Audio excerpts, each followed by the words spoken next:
HBN టీవీకి స్వాగతం.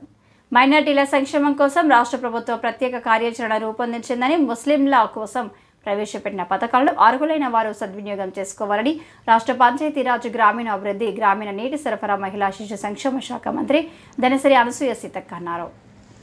రంజాన్ పండుగను పురస్కరించుకొని రాష్ట్ర ప్రభుత్వం లీలా గార్డెన్లో ఏర్పాటు చేసిన విందు కార్యక్రమంలో మంత్రితో పాటు జిల్లా collector Divakar TS, SP Shabarish పాల్గొన్నారు. బుధవారం సాయంత్రం ప్రత్యేక ప్రార్థనలు నిర్వహించిన అనంతరం మంత్రి సీతక్క ముస్లిం సోదరులకు శుభాకాంక్షలు తెలిపారు. అనంతరం మంత్రి మాట్లాడుతూ రాష్ట్ర ముఖ్యమంత్రి ముస్లిం సోదరులను అన్ని రంగాల్లో రాణించడానికి ప్రత్యేక కార్యాచరణ రూపొందించారని, ముఖ్యంగా పలు రంగాల్లో ప్రతిభ చాటిన యువకులకు ఉద్యోగ అవకాశాలు కల్పించడం జరుగుతుందని తెలిపారు.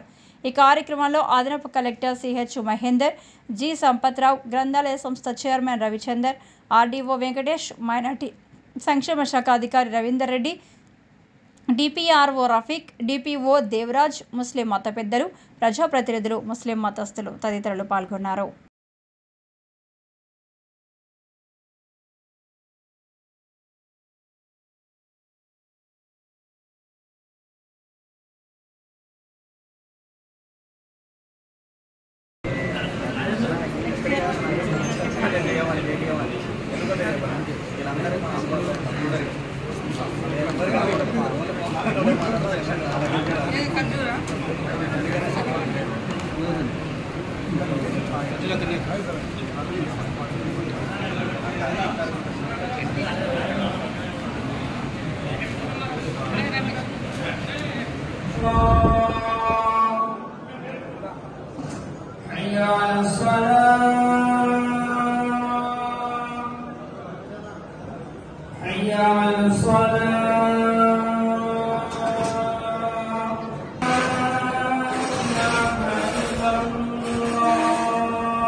సోదరులందరికీ మరి తెలంగాణ రాష్ట్ర ప్రభుత్వం ఆధ్వర్యంలో ఈ ఇఫ్తార్ విందును నెల్లూరు జిల్లా కేంద్రంలో ఏర్పాటు చేయడం జరిగింది. ఈ యొక్క కార్యక్రమంలో నాతో పాటు పాల్గొంటున్నటువంటి గారికి, మైనార్టీ పెద్దలందరికీ పేరు పేరున, పోలీసు అధికారులకు, మీడియా సోదరులకు, మరి ఇక్కడ పిలిచేసినటువంటి నాయకులందరికీ శుభాకాంక్షలు.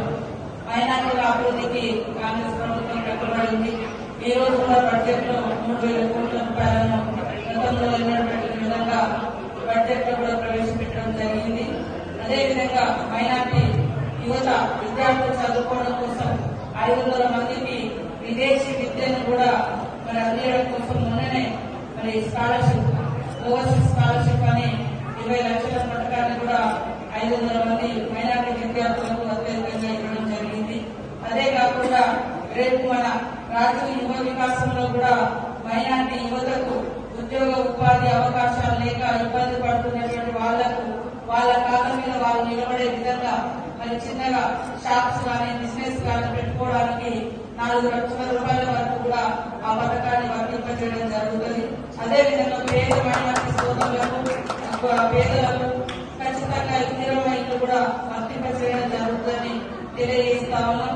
మైనార్టీ సోదరులకు ఇచ్చిన మాట ప్రకారం జిల్లా కేంద్రంలో మంచి మరి శాంతికాలను కూడా నిర్మించడం జరుగుతుంది. తొందరలోనే ఆర్డర్స్ కూడా రావడం జరుగుతుందని తెలియజేస్తూ, నెల్లూరు పట్టణం అభివృద్ధి చెందుతా ఉంటే మా మైనార్టీ సోదరులు కూడా ఇక్కడ చిన్న చిన్న షాప్స్ పెట్టుకొని ఉపాధి పొందడానికి కూడా అవకాశాలు ఉంటాయి. కాబట్టి నెల్లూరు మనం అభివృద్ధి చేసుకుందాం.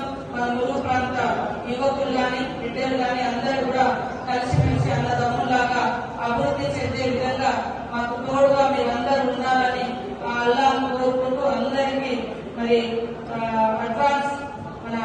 రంజాన్ శుభాకాంక్షలు.